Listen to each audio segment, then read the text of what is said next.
name.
Jesus.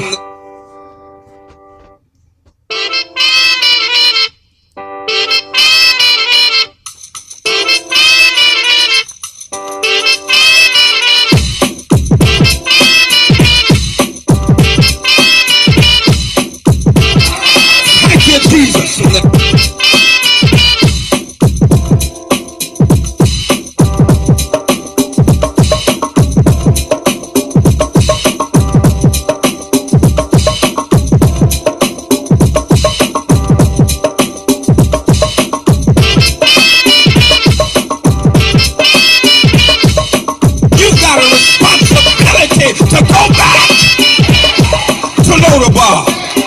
Your work's not done just because you made it to the palace. Bless the name of the Lord. But you've got a responsibility to help somebody else make it across. Thank you, Jesus. Don't pull up the ladder because you climbed to the top. Don't blow up the bridge because you made your way across. Thank you, Jesus. But reach your hand back down the ladder and pull somebody else up out of Lodabar.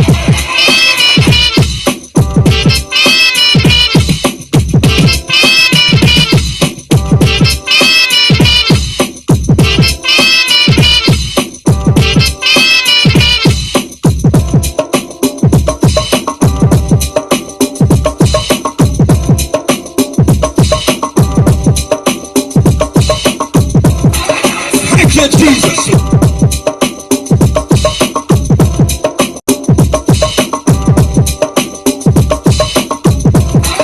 Thank you, Jesus.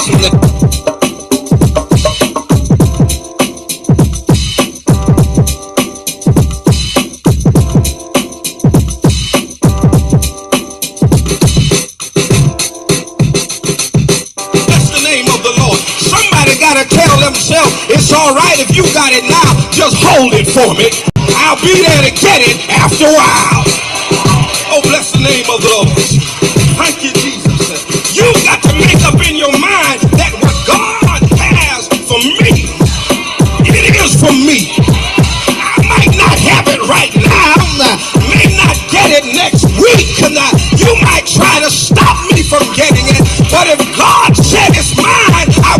to know after a while, I'm going to get what belongs to me.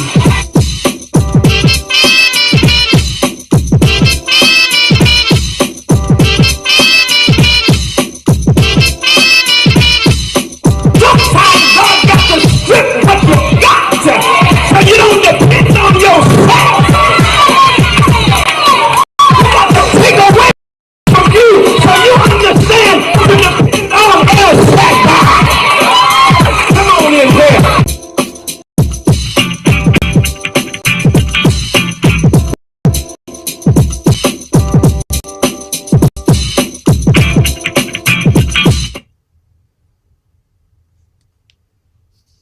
That belongs to me.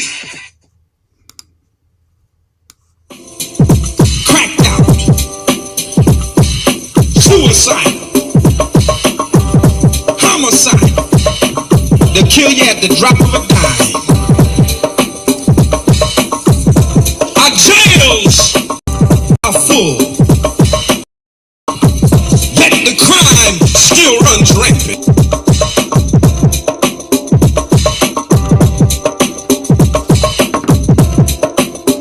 90.7 WTCC. Good morning. Welcome to the Spoken Word. I'm your host, Bishop Talbert Swan II. And as usual, we'll be telling like it is through cultural idioms and nuances that shape the order, ethos, and chaos of the African American experience. Words have their own vitality. They shape their own consciousness and create their own context for interpreting social and spiritual reality. The spoken word contains the power to reshape the landscape of society. 4 minutes past the hour of 9 a.m. Good morning to each of you that got up with me this morning. I know it's a long weekend, so probably a lot of my regular listeners are laying in bed after having their cookouts and all their stuff as they celebrated Black People Were Still in Chains Day. Yeah, Black people were still in chains day. Anyway, those of you who are rolling with me this morning, good morning to you. I see you, Javon Hampton from LA, New Haven Church of God in Christ. Jesse, Reverend Jesse, Preacher Man Burgess, Pastor, good morning to you. Good morning to each of you on all platforms. Those who are listening here in the Pioneer Valley, Massachusetts, Connecticut, Vermont. Welcome to you. Do me a favor, tell somebody the Bishop is on the air right now. Those that are streaming, good morning, Facebook. Good morning, YouTube. Good morning, Twitter is in the house. Instagram is in the building.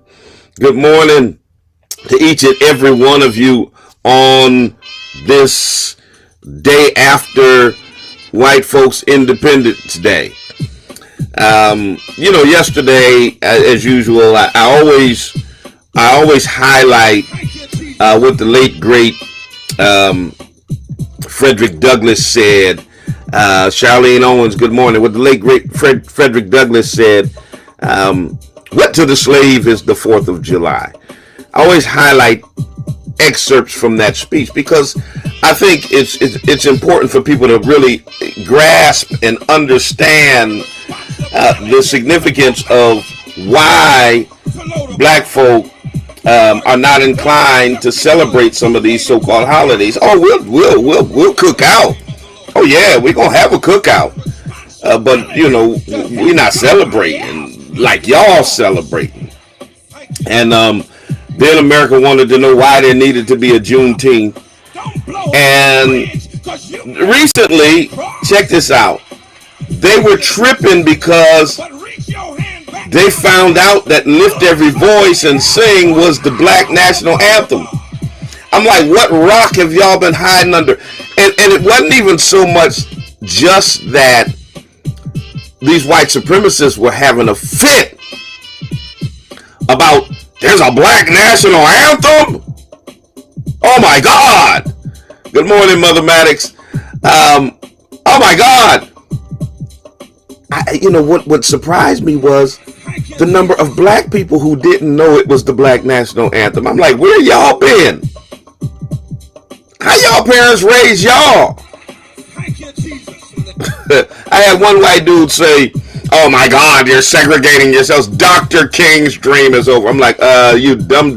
Dr. King sang the Black National Anthem. Yeah, he quoted the lyrics from the Black National Anthem. I mean, it's a shame to be racist and stupid at the same time. Anyway, today I'm going to be dealing with this. The war on drugs always was a war on black people. And I think the incident with Sha'Carri Richardson being disqualified from participating in the Olympics, at least in one event in the Olympics, because of testing positive for marijuana, is really indicative. And I'm not saying that those same rules don't apply for every Olympian. What I am saying is, we know that disproportionately, marijuana rules and laws and all of that kind of stuff have disproportionately affected black people. And I'm going to talk about that. The war on drugs being a war on black people, whether it was crack, whether it was marijuana, heroin, it was much different than dealing with black people than it was with white folks. Because with white folks, all of a sudden, drug addiction becomes a public health crisis. With black folks, we're junkies.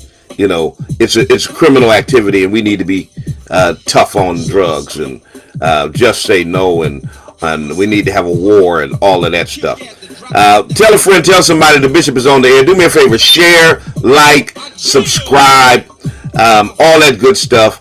Wake your folks up. Tell them Bishop is on. Y'all can go back to sleep after I get off the air. All right? Stay with us. Rep your city, rep your town. Let me know where you're coming in from. We'll be right back. Don't y'all go nowhere, okay?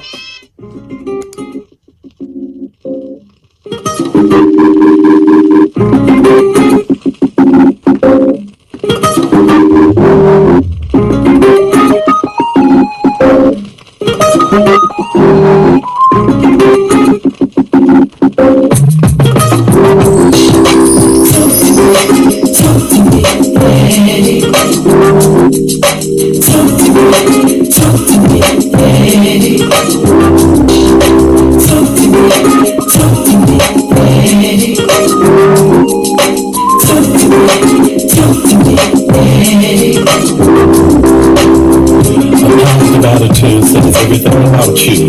Attitude is a little thing that makes a big difference. Every day you get up, you've been given a gift. That's why we call it the present. And it's up to you how you unwrap it. So yesterday is history, tomorrow's a mystery, today is a gift. So don't let the pain of your past bleed into your present and poison your future. Stop replaying the movie, why did this happen to me?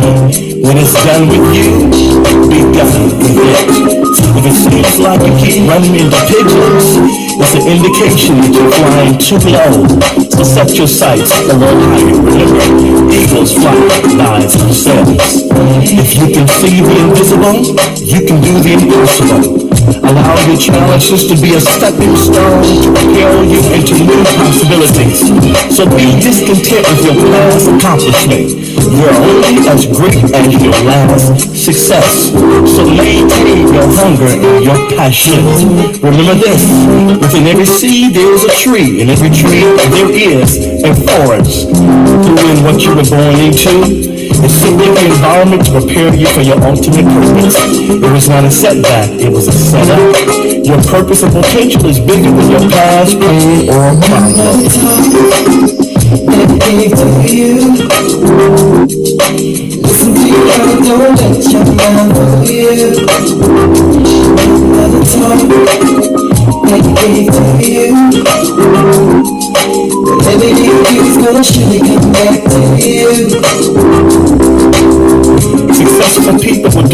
things they hate to get the things they love. Much of life is about sacrifice. You gotta give up something to get something. Success is not about what you've accomplished, but it's what you have overcome. For it's the test that you pass in life which qualifies you for the next level.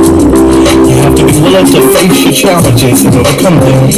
Most people drive 12,000 miles a year moving forward, but most accidents are caused when they move backwards. You gotta stay focused on what's ahead of you instead of what's behind you. It's your daily routine that determines your success or failure. Whatever you practice at is what you become good at. What's more important than being intelligent is having the right attitude. Respect costs you nothing, but it will cost you everything not to have it. So don't be too smart for your own good. Remember, a hard head makes a soft behind. What's more important than your five senses is common sense. The heart of a fool is in his mouth, but the heart of a wise man is in his character. So don't sweat the small things. The answer for a short temper is a long walk. Be slow to speak, quick to listen, and remember this: you haven't lived long enough to know everything. Your character is what matters most. Once you have been labeled with a bad reputation, it's hard for people to see you any other way. A good name is worth more than all the money in the world. Your life is broken up into three parts. First you learn. All right, 90.7 You gotta get back. WTCC. Good morning, good morning, good morning, good morning, good morning to each and every one of you that are in the building with me on this beautiful day. And it's a beautiful day because, you know, one thing I always hold to is I was walking some years ago on my way into my office and walked by this older gentleman, and I spoke to him and I asked him, was he having a good day? He said, look, man, every day above ground is a good day. And that's kind of how I've dealt with things, that every day above ground is a good day. So there you have it. That's what it is. So it's a good day, y'all. Don't matter what the weather is, don't matter what else is going on. If you're taking breaths, it's a good day. It's a good day. 413-337-1867. Annie Beard, I see you. Good morning. Before I get into this conversation about the war on drugs and the war on black people, let me just make some extemporaneous commentary on some other things.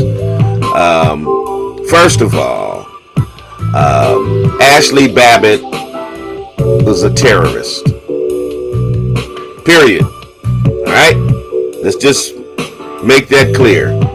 She was part of a white supremacist mob that broke into the U.S. Capitol and was going there for the express purpose of murdering the vice president or harming members of Congress to overturn an election because they was mad that too many black people came out and voted and kept Trump out of office.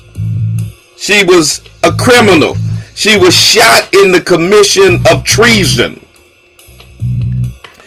And you know, we don't wish the loss of life on anyone. But here's the thing.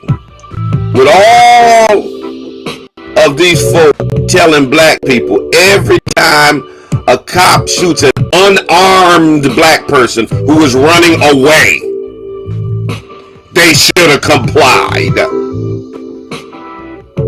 All of a sudden, they should have complied rule doesn't apply to Ashley Babbitt when she was trying to crawl through a window into a restricted area of the Capitol. That don't apply to her. She shouldn't have complied with what the cop told her. Because the dude was holding a gun out at her and telling her not to come forth. She kept coming because she figured, I'm white. You ain't going to shoot me because I'm white. And we can do it. We can break into the Capitol. We can bust through windows and break into hallways that are restricted and stuff because we're white. You know, I don't want to sound callous or anything, but my cousin David always says, if you play stupid games, you win stupid prizes. Ashley Babbitt played with her own life. And as a result, she lost it, unfortunately. And we're not going to let y'all make her into a martyr. We're not going to let y'all make her into a hero or a so-called patriot. She was a crook. She was a criminal. A criminal, okay? She was committing a crime.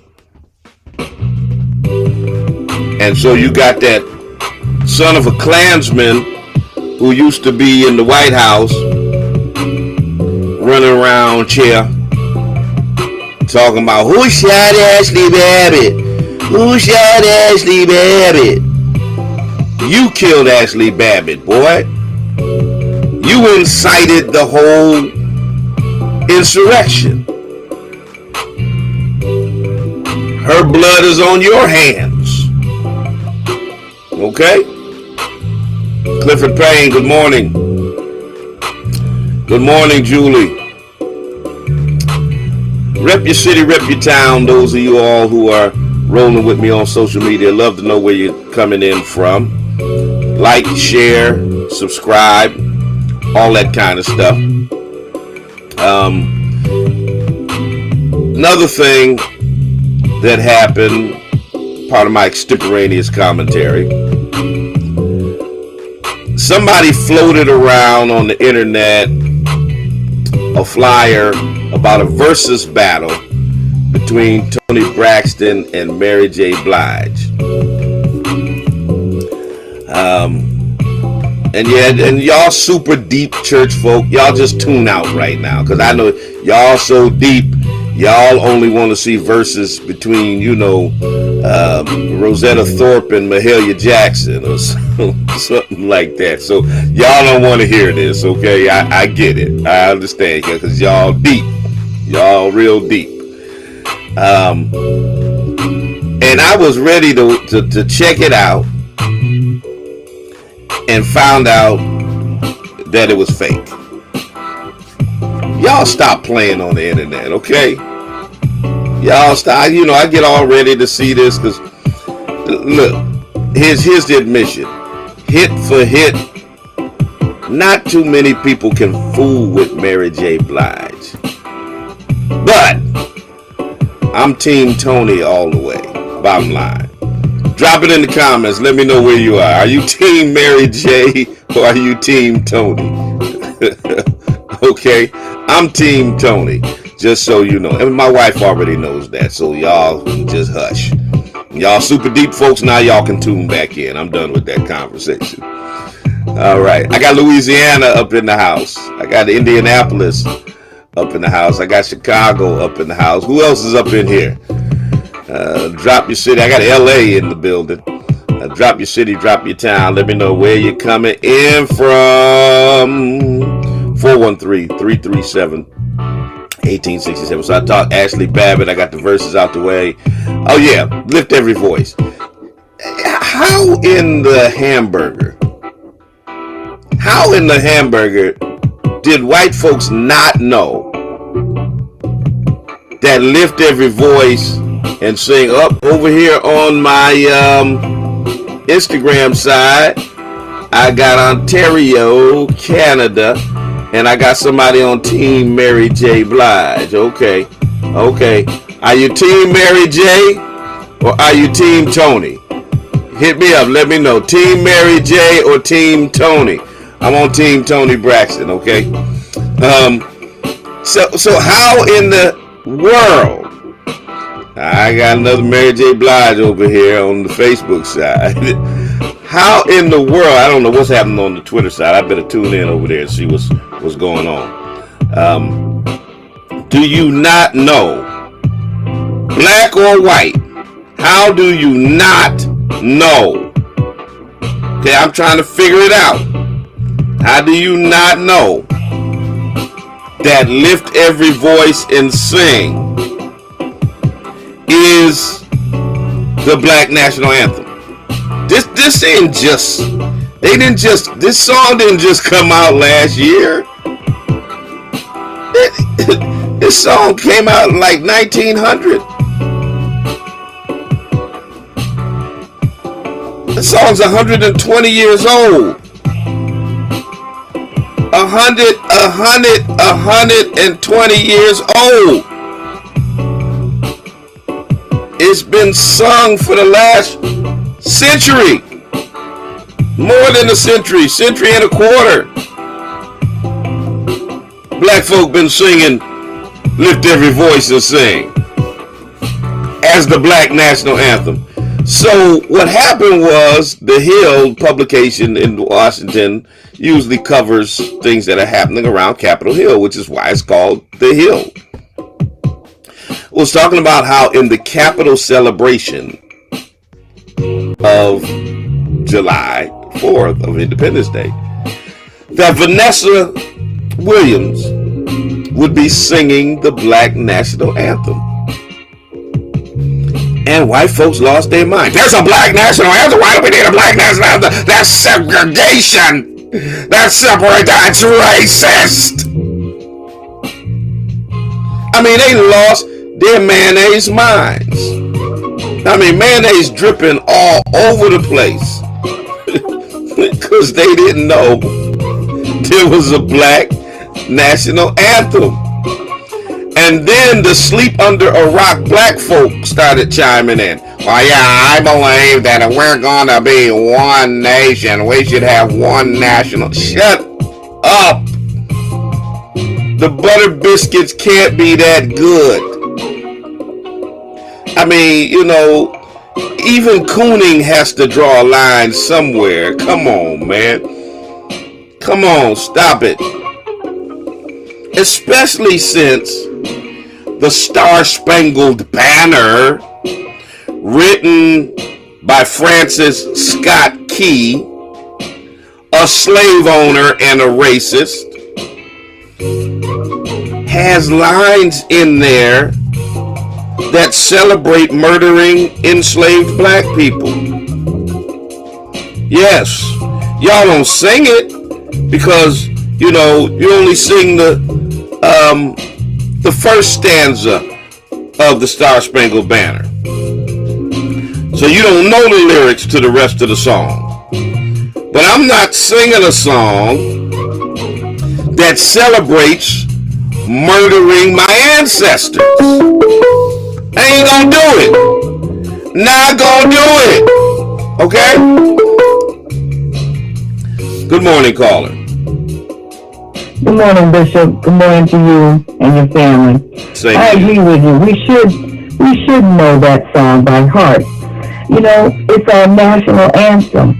And as far as white people are concerned, they should know our songs because we took the time to learn all of theirs. We were forced to learn their songs. Right. And the amazing thing is, how do you live in America as long as we've been, most of us, not too many of us were alive before 1900, okay? None of us were. So everybody who's alive right now, the Black National Anthem has been in existence for their entire lifetime. Since before their lifetime. It's nothing new. How did they not know? That's my question. That's the truth. And how did black people not know? Well, you know, it goes back to just wanting to dumb us down, I think, in the school system. They just want everything to be dumbed down, you know? And we have to raise our consciousness up where we can teach our own. You know, we can start to teach these songs, not just on Black History Month, but throughout, you know, the year at churches or at choir practices. We have to learn and remind our youth, and as well as white folks, that this is our national anthem, and we need to know our history and our songs. Absolutely. Just like Black Wall Street. Many of us didn't know about Black Wall Street because we've been dumbed down. It's been hidden from us, a lot of things. But the national anthem, we should all know that. Absolutely. Even our youth. Yeah. So if you could help us out on that, Pastor, that would be so wonderful. I'll do my best. Appreciate your call. Thank you. Yes, sir. Thank you. 413 1867. Let me give you the lyrics, and then I'm gonna get into this conversation about the war on drugs.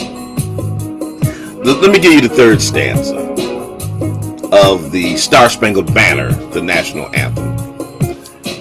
It says, "And where is that band who so vauntingly swore that the havoc of war and the battle's confusion, a home and a country, should leave us no more?" Now here's the part you need to pay attention to. "Their blood has washed out their foul footsteps pollution." Now he's talking about enslaved black folks, calling their footsteps foul. Their blood has washed out their foul footsteps pollution. No refuge could save the hireling and slave from the terror of flight or the gloom of the grave. Let me provide some context for you. You know, in the War of 1812, what he's talking about, there were enslaved black folks who joined in on the opposite side to fight against America because they wanted to fight for their freedom. And he is gloating in the song about their defeat, saying that the hireling and the slave who joined to fight against us, we washed out their foul footsteps pollution in their own blood. You know, that we murdered them in words. And this is the song that is the national anthem for these yet to be United States of America that white folks trip out about when black folk take a knee while it's being sung. That we sit down and don't stand up when it's being played. And you wonder why. Hell no, I'm not standing up, putting my hand on my heart, saluting and singing a song that boasts about murdering my ancestors. No. And that's why we need to be educated. I mean, like I said, Francis Scott Key, the one who wrote the song, was a slave-owning racist. So no, I ain't singing that song.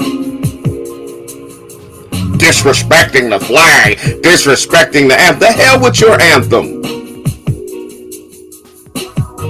No, your anthem talks about killing my people. And then they trip out about there being a black national anthem. We always had to create something black because what you had was only for whites only. Never included us. The black church started because of the inability of white folks to accept our full humanity. You know, I go back to what's the movie with Eddie Murphy and Martin Lawrence? Life. When they go into the restaurant and Martin wants some pie and the white lady told her that's whites only pie. Whites only pie. That's a whites only national anthem, okay?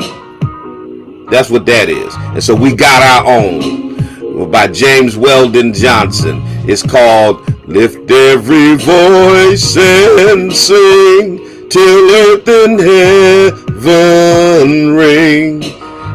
Alright? That's what it is. And black folk, if you don't know it, learn it. I'm ashamed of y'all who didn't know we had one. I'm ashamed of y'all, and you ought to be ashamed of yourself. 413-337-1867. So, Sha'Carri Richardson tested positive for marijuana. She says in the wake of finding out from a reporter that her mother had died, she used marijuana to cope. She was still in competition and she needed to cope, so she smoked. Now, Here's the thing. Marijuana is banned by the Olympics. No one knows why. Because it's not a performance enhancing drug. It's not a performance enhancing drug. It's legal in the state where she tested positive in Oregon. It's legal. And I'm not saying that it wasn't wrong of her because it was against the rules and she knew the rules. But what we do know is marijuana laws and rules, whether they be laws on the books in individual states or by the federal government, or rules that exist in your places of employment or in sports and other places, disproportionately affect black people. The entire concept of needing a war on drugs has always been a war on black people. As the conversations since last May, when George Floyd was murdered, had begun to center on policing, criminal and racial justice, social equity, the topic of the war on drugs has to play a central part in our discourse, in our conversation, because we don't really know how we got here in terms of this mass incarceration and the status of black folk in America if we skip by this so-called war on drugs, because it has been a tool to target black Americans and to basically change the trajectory in their community for millions of people. So the protests and the policy debates across the country that seek to change the outcomes, the processes, the practices, the institutions that produce these outcomes has to consider the detrimental effect that the war on drugs has had on black people. It is a significant institution that contributed to racial inequity. American drug policy. I mean, that's the reality. It has targeted black folks, and politicians across the political divide spent much of the 20th century using marijuana as a means of dividing America. I got a call the other day. I've got to return the call from someone who represents Michael Thompson, who wanted to call me and personally thank me for my advocacy on his behalf. He was just recently released from prison after spending 26 years in prison, after being sentenced to 60 years in prison for selling 3 pounds of weed. Think about that for a moment. Okay? Derek Chauvin, who was just convicted of murdering George Floyd, was sentenced to 22 and a half years for murdering a black man in cold blood on video. Michael Thompson got 60 years for 3 pounds of weed. 60, 3 times the sentence for murdering a black man. Okay? So basically what they did was they painted marijuana like it was a scourge from the southern border. A jazz drug, it was a corruptive intoxication for beatniks and hippies and black folks, and a drug that the laws sought to control. And it played on America's worst tendencies around race, ethnicity, civil disobedience, and otherness. And so they were locking up black folks left and right for marijuana. Richard Nixon, Ronald Reagan, they designed and enforced laws to target black people across America. And all along, the consistent target for the nation's cannabis laws were black communities.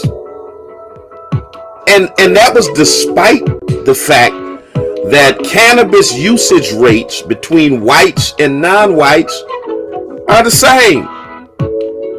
Same. White folk don't use weed no less than anybody else. They don't use drugs any less than anybody else. And some drugs they use more than other people. You ain't never had a war on meth. That's a white people drug.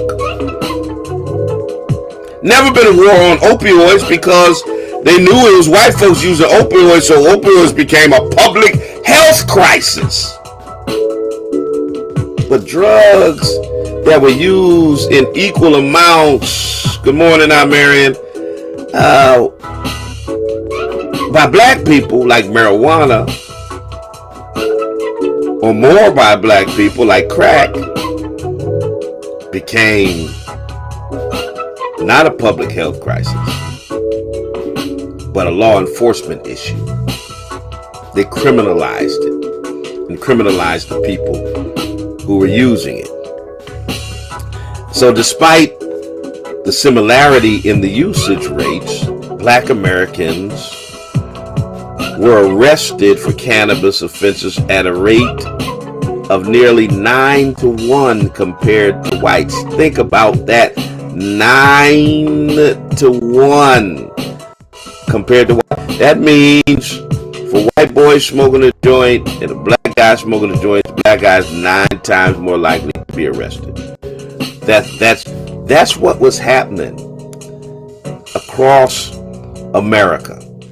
And over the past several years, states and localities have passed legalization and decriminalization efforts. These reforms to rein in these arrest numbers, but more importantly, for white folks to be able to make money off the sale, production, and marketing of marijuana. In states that have legalized, arrests have fallen dramatically. Yet, there remains a number of black people still languishing in jail.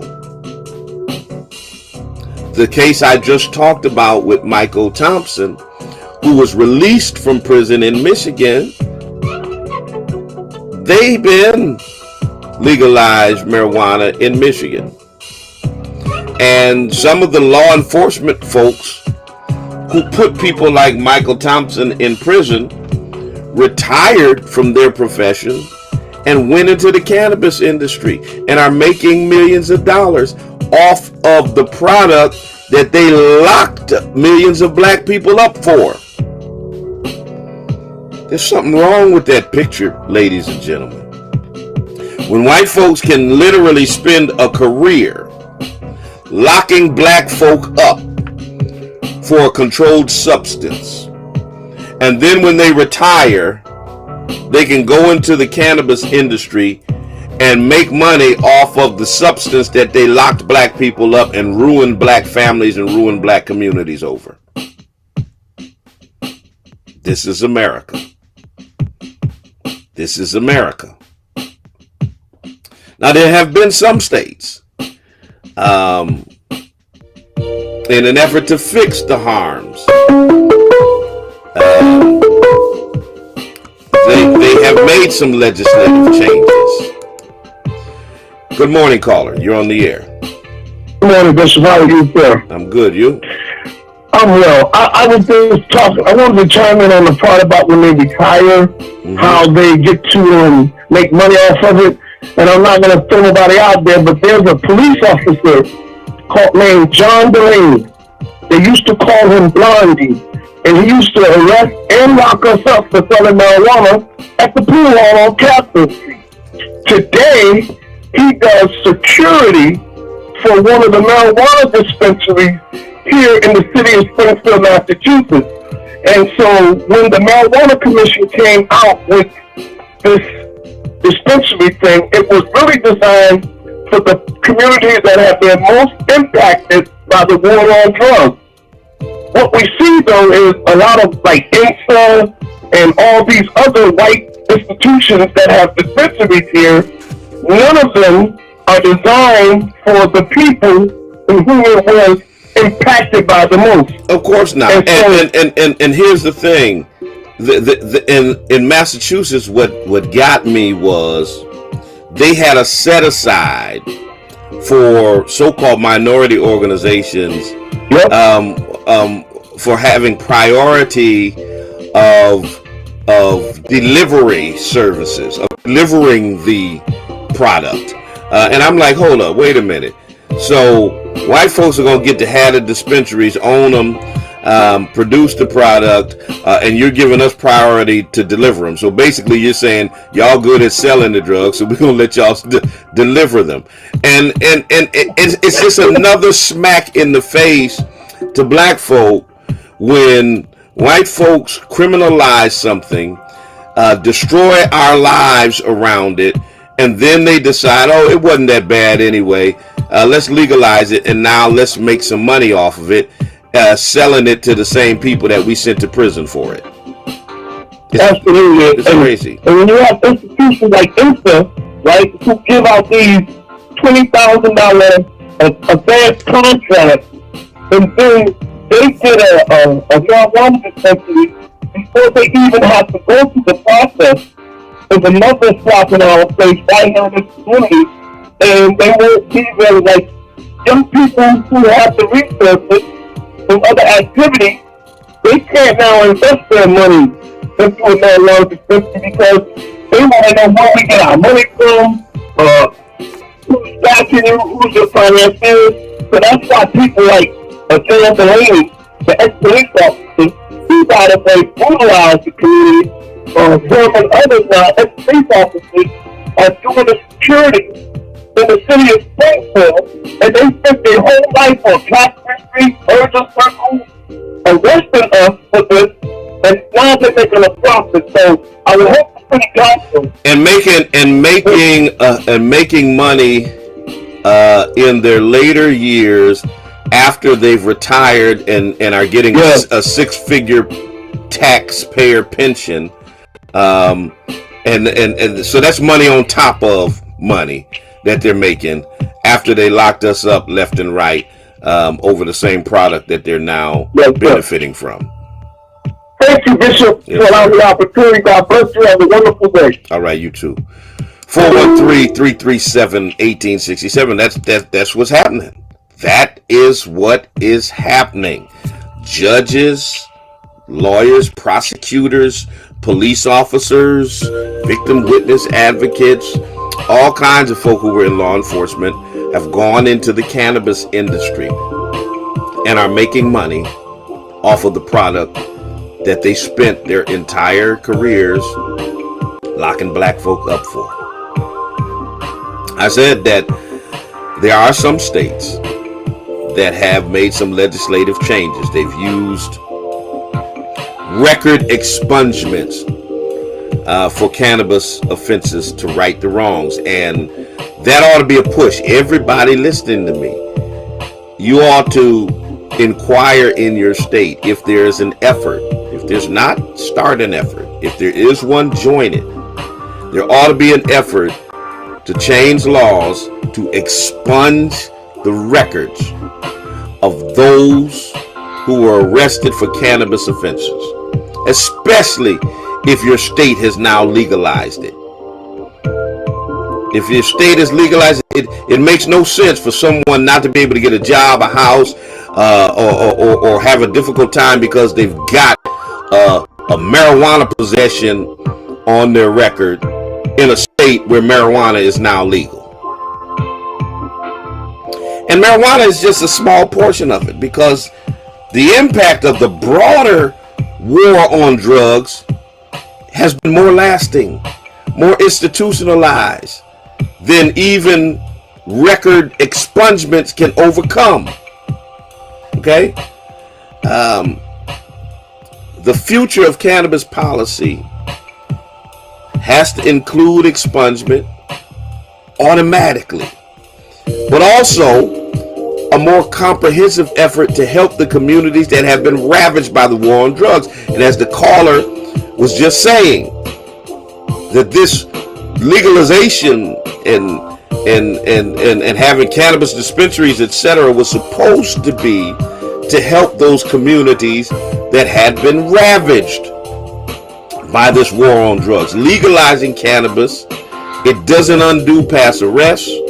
Record expungements don't make up for the years and decades of fewer educational, employment, and other opportunities as a result of that drug arrest. Nor does record expungement assist the people who have been negatively affected by a family member's drug arrest and incarceration. It doesn't put back together relationships lost between fathers and children and mothers and children and husbands and wives and all of that. But something has to be done to right this wrong. Good morning, caller. You're on the air. Good morning to God bless. And that is the reason why I personally keep asking President Hearst, why did he go to Colorado on this community, knowing that there are so many people that are black that have been mistreated and failed by this marijuana. But what bothers me most is the black people that you're talking about with the 6 figures retired that now want to get in the marijuana game and not even really interested in marijuana have overlooked the people. And so when they keep talking about their picking and they're mad at certain people that didn't get picked, they picked over everybody who actually cannot get in the marijuana game for a job, as you said. And thank you. That's all I really wanted to say. All right. Think of the irony of this. Just think of it for a minute. Not being able to get a job in the now legalized cannabis industry because you've got a marijuana charge on your record. I mean, seriously, think about the irony of that. There are literally people who can't get a job in the cannabis industry because they got a cannabis charge on their record. 413-337-1867. I know I'm making all my church folks nervous. A preacher talking about cannabis. Oh, man. Listen, for decades, the criminal injustice system in America extracted from black people money, human beings, and opportunity. Money, human beings, and opportunity. The legal cannabis industry needs to return what was taken. The history of drug policy demonstrates that racism was institutionalized and enforced in specific communities. And it is now legalization that must institutionalize the means for their recovery. If you're going to legalize it, that legalization needs to benefit the communities that were devastated because of its criminalization. Bottom line. 413-337-1867. And yes, as a preacher, I'm talking like this because I'm talking about basic racial disparities in drug policy. I'm not endorsing a particular drug or anything like that. I'm talking about the reality. And y'all people have been affected by it. your sons and your daughters, your uncles, your aunties, some of y'all church folk. Yeah. And it wasn't just marijuana. I talked about marijuana specifically because, this Sha'Carri Richardson, here's a young lady living her dreams, qualifying for the Olympics, and likely many felt she was going to be in high competition to get a gold medal. And because of a positive marijuana test, she won't be able to run. There's this racist white Australian journalist named Claire Lehman, who just told a boatload of lies on both Sha'Carri Richardson and the late great Florence Griffith Joyner, stating that Flojo was a drug user, an obvious drug user, and that Sha'Carri must be a drug user. And get this, this is why this was her proof. Y'all want to know what her proof was? Y'all ain't ready. Y'all ain't ready. Her proof was, she said, strong nails and hair. First of all, it's a weave and they're acrylic nails. But she said, they're strong nails and hair. That's the side effect of steroid use. Yeah, that's and then she said that Flojo died because of a lifetime of drug use, which is a lie. And I'm not even sure why Twitter allowed that lie to stay up. Flojo died of epileptic seizures that were caused by a congenital vascular abnormality that caused seizures, not from drug use. Congenital means it was there from the time of her birth. She was born with that condition that eventually took her life. She never tested positive for any drug use. Ever. Yet this crazy white woman, Claire Lehman, is yapping her gums, flipping off at the lips, lying on Flojo and on Sha'Carri Richardson. Because, of course, in her mind, black women excelling like that in a sport has to be because of steroid use. Because, can't just be their natural ability. No way in the world could they just be dominant like that. No way. No way in the world. So, I'll just say they must be using drugs. And that'll fly, because my white audience, who believes anything crazy about black people, they'll eat it up. They'll buy it. They'll buy it. On the other side of them, I'm going to take a short break and get ready to sign off at WTCC. Those of you who are listening on WTCC, if you want to keep rolling with me, come on over to the social media side. Join me on Instagram, on Facebook, or Twitter or YouTube. And we'll continue, because I'm going to briefly hit on the opioid crisis versus the crack epidemic, which is, also part of this whole war on drugs, and glaringly shows the disparities with how America has dealt with it. So I'm going to deal with that. Listen, if you're looking for a place to worship, check us out at the Spring of Hope Church of God in Christ, 35 Alden Street, Springfield, Massachusetts.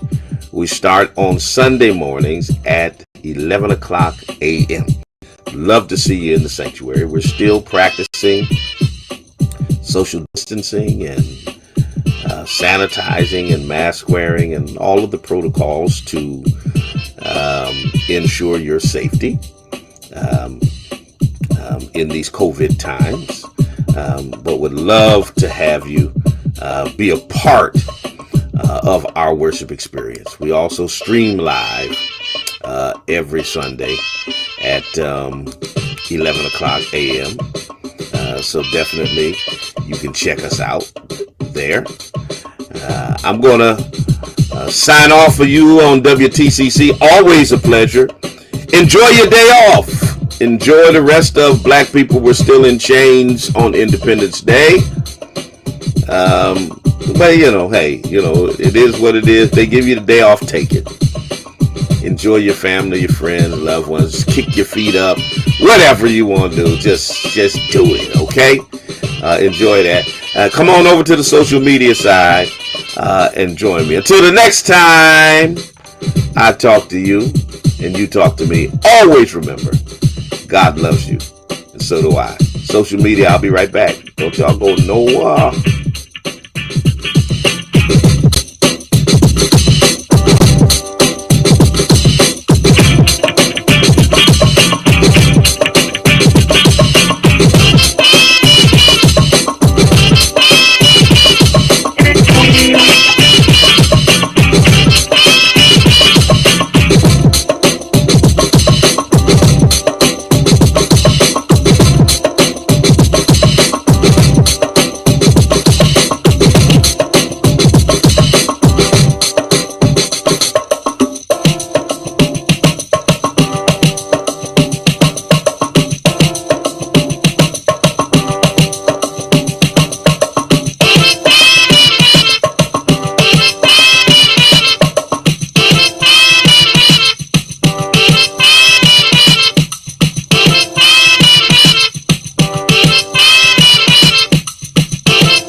Back with you.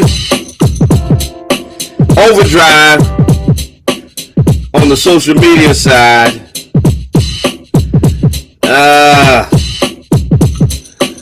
I need to give you a little bit of spoken word.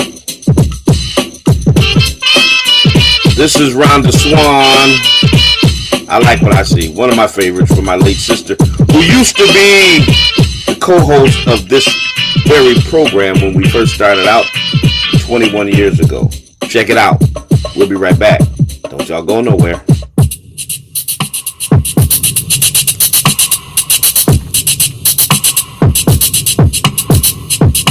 I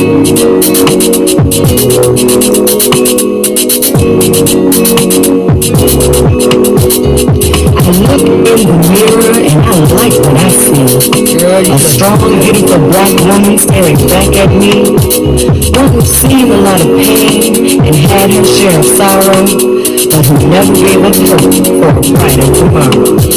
I've been lied to, cheated on, and stolen from and hidden, but it just made me stronger and I refuse to quit. That's right. And though I've been tempted, I refuse to stoop to their level. I was above that nonsense and made a liar of the devil. The devil who said I wasn't good enough, cute enough, or worthy of love, I kicked his butt with divine power from above.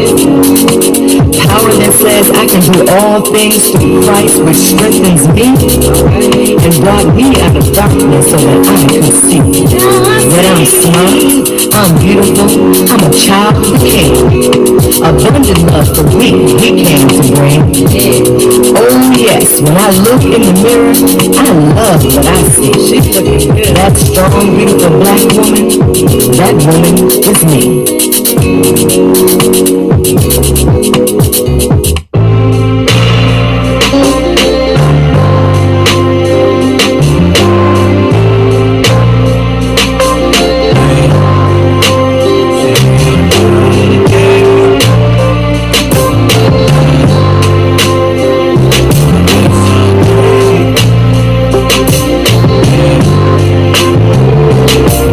Yeah, this one is for all the brothers that passed, but more particularly one because it affected me drastically. I remember my sister gave me the call and I was in awe. Matter of fact, it felt the farthest from reality. She seen somebody post RIP with his name and I said I doubt it's the same friend I had since the 7th grade. She said I'ma call her sister and double check and call me back. Said he hanged himself in his room and had been there for days. Initially it didn't hit me, then it clicked and I remembered that I hadn't seen or heard from the homie all week. Wish she had told me what had him feeling lonely and weak. I guess everybody got demons we don't even speak of, cause I was with him exactly a week before the call. Just under 20, he couldn't even purchase alcohol. My best friend for like 6 or 7 years. I'm not ashamed to say I shedded plenty tears, but it was hard. He was somebody I had plenty memories with. The first person I ever burned any trees with. The worst feeling is knowing that you would leave us in all this grievance without a reason. You're not the first people to ever believe in me. When it came down to it, you knew you could call me if you needed me. You got information I wouldn't have ever imagined. It's sad thinking about it. I ain't happy that it happened, but it hit me. There was plenty times when I thought that it would drive me crazy. But looking back on it now, I see all the drive that it gave me. I learned more about why I am who I am on the daily. I know it may sound crazy, but I'm glad that it made me. Yeah, was born the son of a pastor, he was who I was named after. Matter of fact, I even got some of his characteristics. Both of us got messages for the people. I just do mine with rhythm on beat, he do his on the pulpit with scriptures. Well connected, respected in the community. Ever since I was little, I felt like there was some pressure on me. It started off with little stuff like when my folk brought us to church and then they forced us to get up and say a testimony. Getting older, had to watch how I acted in public, cause people wouldn't hesitate to put that in discussion. Chatting like, isn't that the pastor's kid? I'm like, yeah, that's me, but please don't expect me to be exactly like my daddy. Don't discredit my family for how I am. I'm not a little kid no more, I'm now a man. And I ain't pointing fingers, I'm not trying to do no blaming at all. When it comes to how I came up, I wouldn't change it at all, because it hit me. There was plenty times when I thought that It would drive me crazy. But looking back on it now, I see all the God that He gave me. I learned more about why I am who I am On the daily, I know it may sound crazy, but I'm glad that it made me. Yeah, glad that it made me. Alright, y'all gotta check out T Swan. That's my boy. That's my beloved son and whom I well please. My namesake. Check his music out. Anywhere you stream, T Swan, T apostrophe Swan. You gotta check him out. He got some good stuff out there. Got some new stuff out there. You got to check the brother out. Okay? Alright. Support independent black artists, young black men's. I really need to stop, y'all. Support black men's. Do y'all know? Listen, every black family has some relative who be putting S's on stuff that it ain't supposed to be on. y'all know I'm telling the truth, right? Y'all know that. Just drop your name in the comments if you got one. Say I got one. Just say I got one. You know good and well. If you in a black family, every one of y'all, don't y'all look at me funny over here on the gram either or anywhere else. Y'all already know that every one of y'all got somebody in your family or adjacent to your family who be making stuff that's already plural.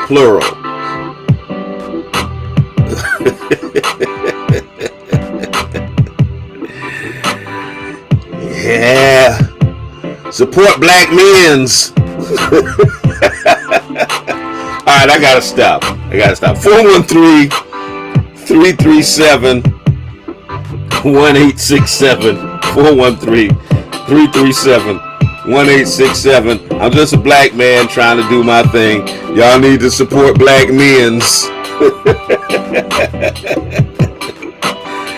Oh, God. Woo! Okay, it's the 5th of July, y'all. I'm sorry. So I've been talking about this so-called war on drugs. Maybe I need to switch the music out and put something else on. Maybe it's the music that's causing me to act sillier than normal. Let me there we go. Let's switch the music up a little bit. All right. 413-337-1867. And I talked about the marijuana first part of the program. But along with that, there were, of course, these the whole war on drugs with crack. And then fast forward from the crack epidemic to the opioid epidemic, and you'll see a completely different way that America has responded. Completely different way. That's my Steelers cup. Y'all see that? Bishop. Shout out to Deacon James Hollins hooking a brother up. Yeah, y'all see that? Y'all see that, Graham? Yeah. Anyway, completely different way that America has responded, and it's strictly based on race. I mean, that's what it is. It's glaringly obvious. Policymakers, criminal injustice system, etc., has gone much easier on today's heroin users, opioid users, because most are white, often affluent, than in previous years when the addicts were identified as largely black, disenfranchised, economically bereft. Here in Massachusetts, Governor Charlie Baker, some years ago, he had proposed a bill that was passed, but basically that would expand the state's involuntary commitment law and allow doctors to hospitalize drug addicts involuntarily for 72 hours if they posed a danger to themselves or to others, and limiting doctors' ability to prescribe opioid painkillers to patients for the first time. The legislature's Joint Committee on Mental Health and Substance Abuse had held a hearing on that matter. At the time, Michael Ash was still sheriff here in Hampden County, and the race to replace him was on. This was around 2016.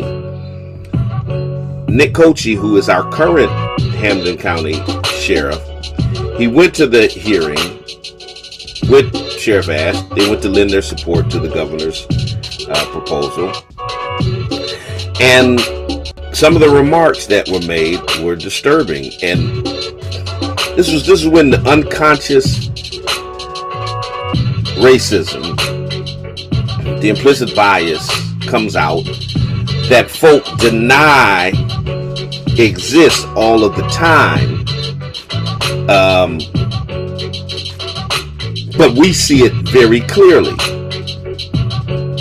And it was during that time that now Sheriff Cochee said he was there to support the opioid bill.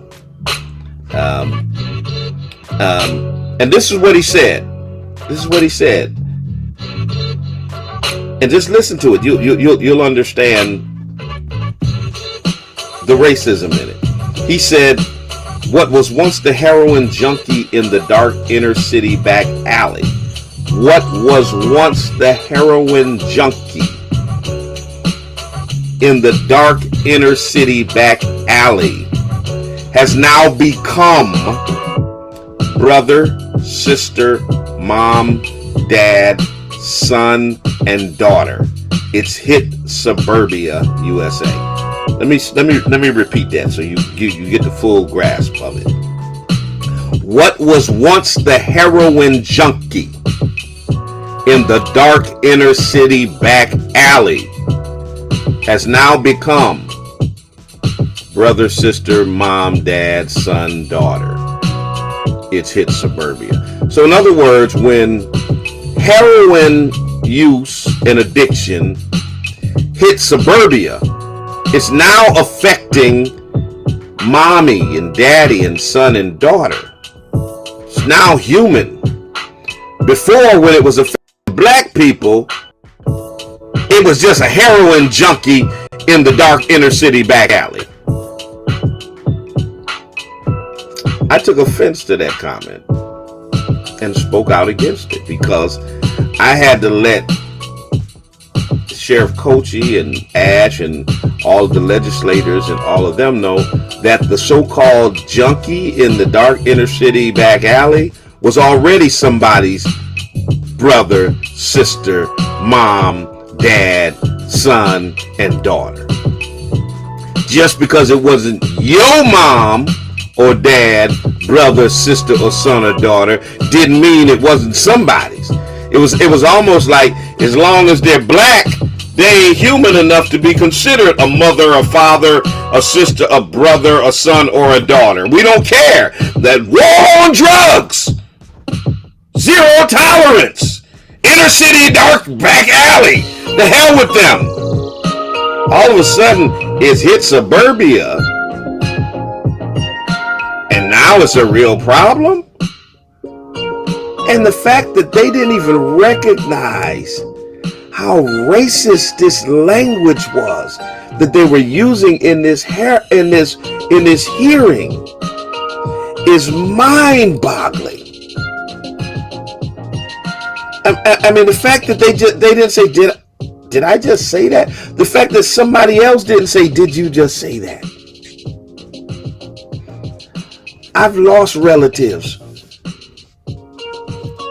to heroin use. Family members, friends, continue to be touched by the unfortunate reality of drug addiction in general and opioid addiction in particular. My cousin Robbie died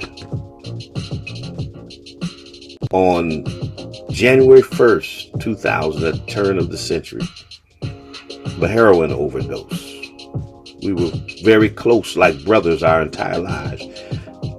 And drug addiction took him off to another reality.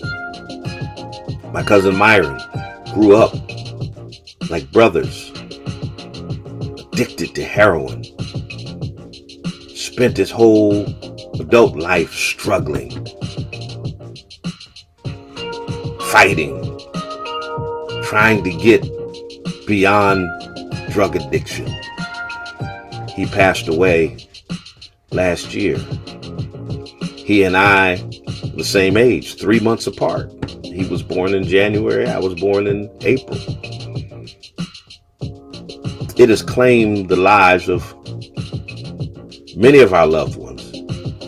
And they were brother, sister, mother, father, son, daughter. Just because they were black didn't mean that they weren't. But that statement by Kochi is indicative to how white America has looked at this issue. As long as it was black folk addicted to crack and heroin, war on drugs. War on drugs. Just say no. Zero tolerance. But as soon as it, as in Kochi's word, it's hit suburbia, it's a public health crisis. We got to do something. We got to run to the legislature and support legislation. We got to have a kinder, gentler approach to these drugs. You know. And it's important that elected officials and those within the power structure understand that the heroin junkie in the dark inner city back alley has not become brother, sister, mom, dad, son, or daughter. He or she always was family, always was somebody's friend, even before opioid addiction became prevalent among white folks in the suburbs. This attitude that they have had reminds us of the racial nature of how drug addiction has been viewed through the years. When the long-running war against drugs was defined by the crack epidemic and based in poor, predominantly black urban areas, the dark inner city, the public response was defined by zero tolerance, by stiff prison sentences. As long as those affected by drug addiction were not white, there was a need for a war on drugs. But today's heroin crisis, today's opioid crisis is somewhat different. Heroin use has skyrocketed among white folks. Nearly 90% of those trying the drug for the first time in the last decade are white. 90% of those trying heroin are white. The growing number of white folks lost to heroin, many of them in the suburbs, has changed the face of opioid addiction and basically cushioned white America's response to drug use. I mean, the very language used to describe drug addiction has changed. You don't even hear people saying the junkie anymore. It has changed the narrative, has changed The language, government authorities have moved from treating drug use as a crime to regarding it as a disease. It always was a disease, but it didn't become one in their minds until their children started getting hooked. Till it was their mom, their dad, their sister, their brother, their son, their daughter, their cousin, their friend. Even police departments have stopped punishing heroin users. Right here in Massachusetts, in Gloucester, anybody seeking help from police, regardless of whether they possess drugs or drug paraphernalia, are no longer arrested, but diverted to treatment. And of course, that's going to depend on what color they are, I'm sure. And somebody may say, well, this should be a welcome shift. Yes, but it begs the question as to why earlier calls from black people for this more empathetic approach was completely ignored when the folks needing help with addiction were black people and other non-white folks. They had no such compassion for black people caught up in addiction or for the behaviors it produced. And as a result, mandatory sentencing, zero tolerance policies, racial profiling led to mass incarceration, which has had a devastating impact on entire communities.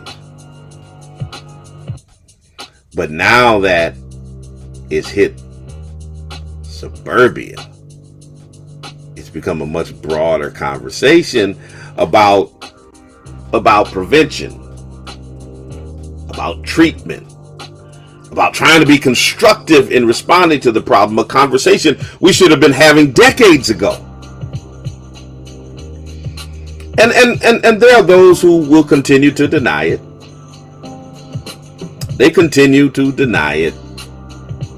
They deny the varying responses to the drug epidemic, but that's just further truth of America's deep racial divide.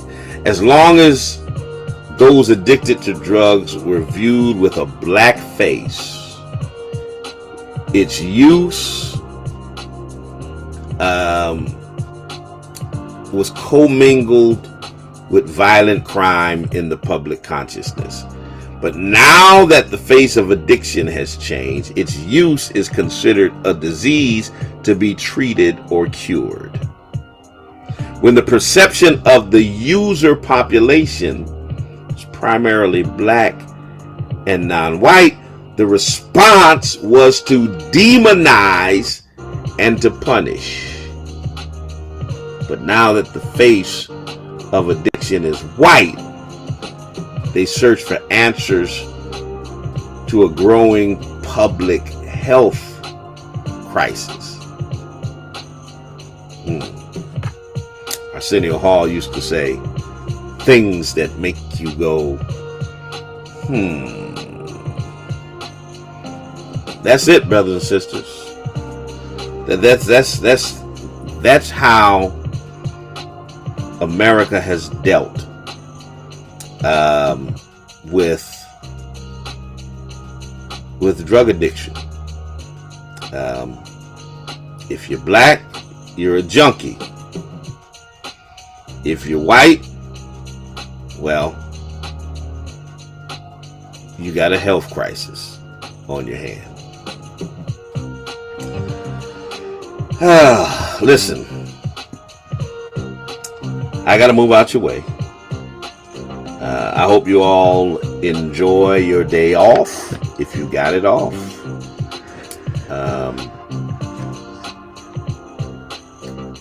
Once again, if you're looking for a place to worship, check us out at the Spring, 35 Alden Street, Springfield, Massachusetts, 11 o'clock on Sunday.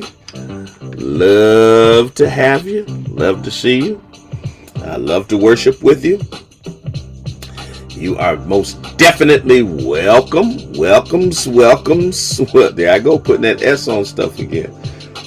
welcome. Support black men's. Oh, God. Anyway, check us out. 35 Alden Street, Springfield, Massachusetts. Check our website, 413hope.org, 413hope.org. Love for you to be a part of our worship experience. I'm going to get on out your way here. Gonna move on out your way. Be back with you if the Lord willing. Well, I don't know if I'll be back with you next Monday. We're gonna play that by ear. If I can figure out a way to come to you on Monday, I will. If not, y'all just have to enjoy some music or something like that. Because I plan on being on Martha's Vineyard next Monday. Yeah. I plan on being on the vineyard, so we'll see what happens. All right, we'll see. Maybe I'll be able to finagle it where I can still come to you remotely. Perhaps we'll see what we can make happen. If not, I'll see you the Monday after that. All right, y'all. I'm out of here. Let me get my outro music rolling here. Let me get my music popping. There we go. All right, I'm out of here, y'all. Listen, always a pleasure being with you. Until the next time I talk to you and you talk to me, always remember, God loves you, and so do I. I'm out. Peace.